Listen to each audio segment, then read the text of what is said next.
People think Las Vegas is about winning big, neon lights and unforgettable nights.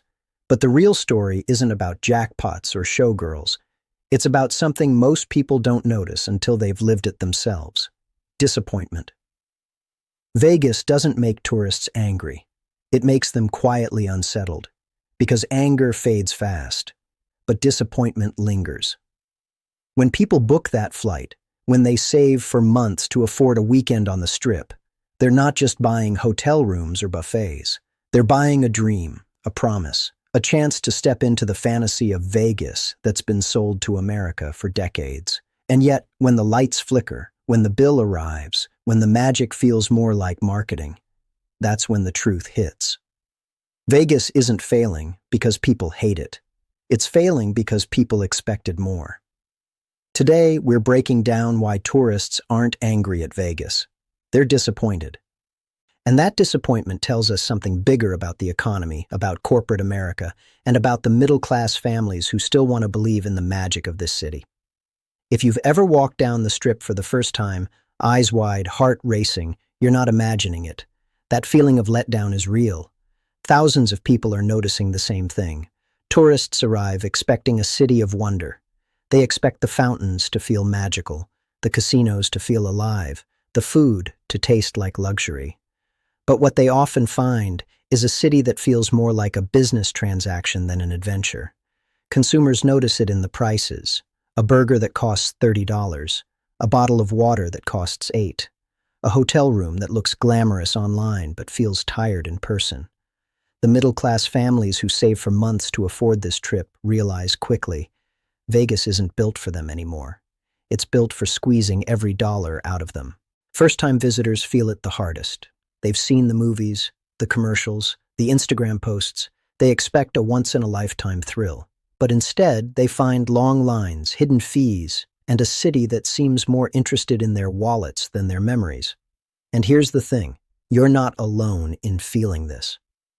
The disappointment isn't just personal, it's collective.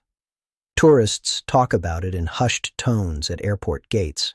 They share it in online reviews. They tell friends back home, "It wasn't bad, but it wasn't what I thought it would be." Consumers recognize the shift. Vegas used to be about excess, about giving you more than you expected. Now it's about cutting corners while charging more. The buffets are smaller, the shows are shorter, the rooms are pricier, and the middle class feels it most, because they're the ones who notice every dollar spent. Think about it. When you're working 40, 50, 60 hours a week, when you're budgeting groceries and gas, a Vegas trip isn't just a vacation. It's a symbol. It's proof that you can still afford a piece of the American dream. But when that dream feels hollow, when the city doesn't deliver, it's not just disappointing, it's demoralizing. First-time visitors often say, "I thought it would feel bigger." They're not wrong. Vegas has shrunk, not in size, but in spirit. The casinos are louder, but not more exciting. The shows are flashier, but not more magical. The hotels are taller, but not more welcoming. And you, the viewer, you've felt it. You've noticed the difference between the Vegas you imagined and the Vegas you experienced. You're not imagining it. You're not alone. This is the new reality of Las Vegas. And it's not just about tourism. It's about the economy. It's about how middle-class consumers are treated in America today. Vegas is just the stage where the disappointment plays out most dramatically. Because when tourists feel let down, when consumers feel squeezed, when first-time visitors walk away saying it wasn't worth it, that's not just a Vegas problem. That's a reflection of a system that promises magic, but delivers mediocrity. And that's why this story matters. For decades, Las Vegas was known as the city that gave ordinary people extraordinary experiences. The promise was simple. You came for the lights, the shows, the chance to feel larger than life, and you left with memories worth every dollar. The deal was clear. Vegas offered excess, excitement, and escape, all at a price that felt fair. But somewhere along the way, the rules quietly changed.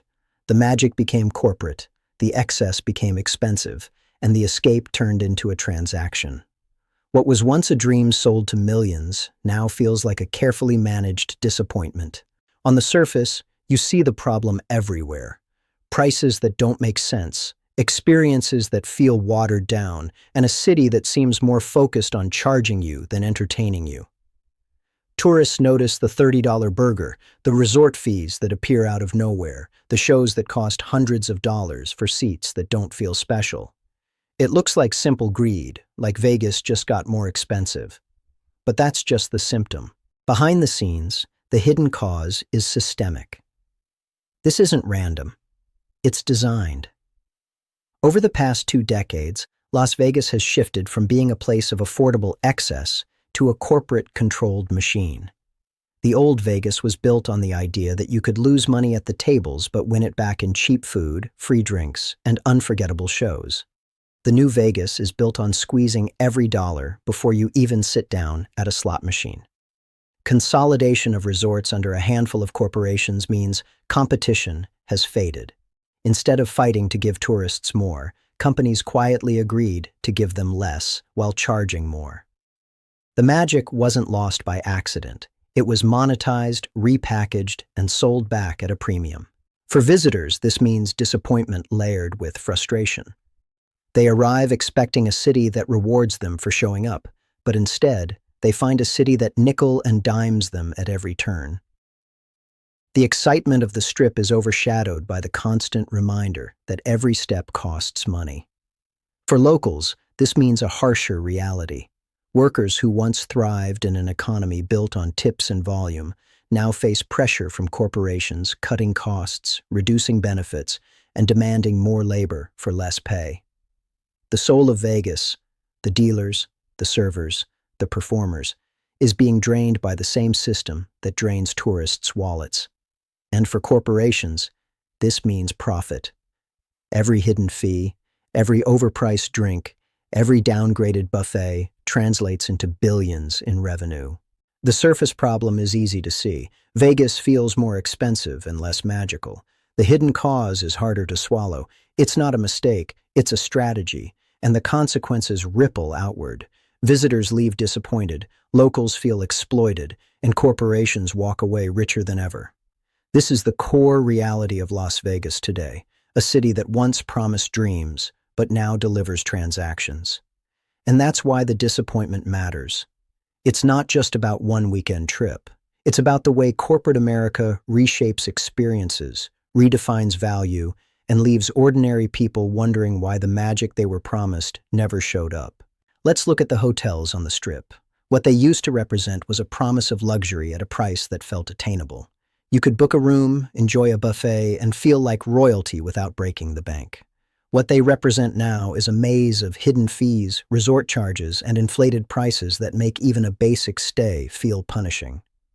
Why it changed is simple business logic.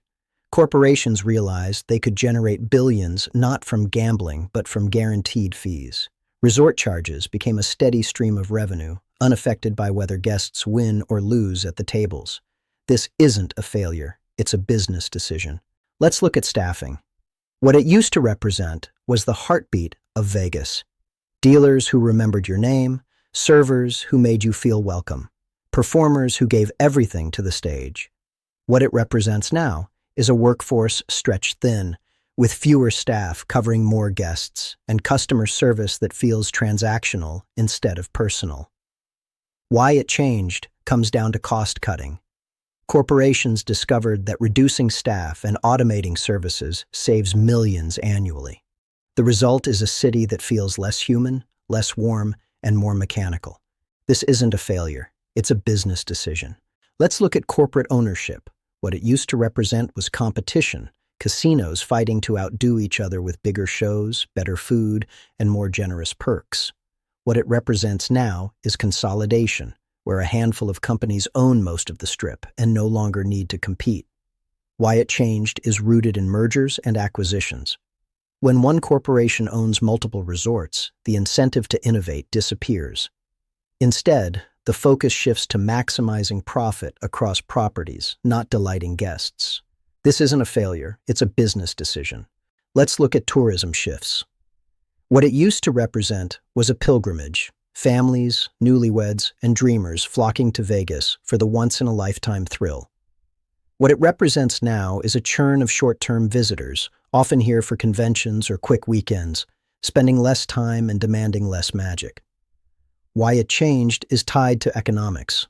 As travel costs rise and disposable income shrinks, tourists look for efficiency, not extravagance. Vegas adapted by catering to quick visits, but in doing so, it lost the depth of experience that made it legendary. This isn't a failure, it's a business decision. Each of these examples shows the same pattern. What was once built on wonder is now built on margins. Hotels, staffing, ownership, and tourism all shifted from serving people to serving balance sheets. And while the disappointment feels personal to visitors, the truth is that every change was calculated, deliberate, and profitable. Vegas didn't stumble into this reality. It chose it. And that choice explains why tourists aren't angry. They're disappointed. Here's the part nobody says out loud. Las Vegas isn't broken. It's redesigned. The city isn't failing. It's optimizing. What looks like overpriced food, endless fees, and shrinking experiences is actually a filter. Vegas is no longer built for the everyday middle-class tourist. It's being reshaped for elite users, for high spenders, for those who can afford to treat disappointment as a minor inconvenience. This changes how we think about Las Vegas. It's not a city losing its magic. It's a city deliberately shifting its audience. And that shift explains why so many visitors walk away feeling let down. So the real question is, when a city like Las Vegas decides to reinvent itself for the wealthy, what happens to everyone else who still dreams of experiencing it? If you've experienced Vegas recently, tell me in the comments. Did it feel like the old version, the one built on excess and wonder, or something entirely different, something colder, more calculated? Your story matters, because it reveals whether Vegas is still America's playground or just another corporate product. And if you've never been, does this version of Vegas even sound worth the trip? Subscribe for more deep dives like this, where we uncover the hidden truths behind the places, companies, and trends shaping our lives.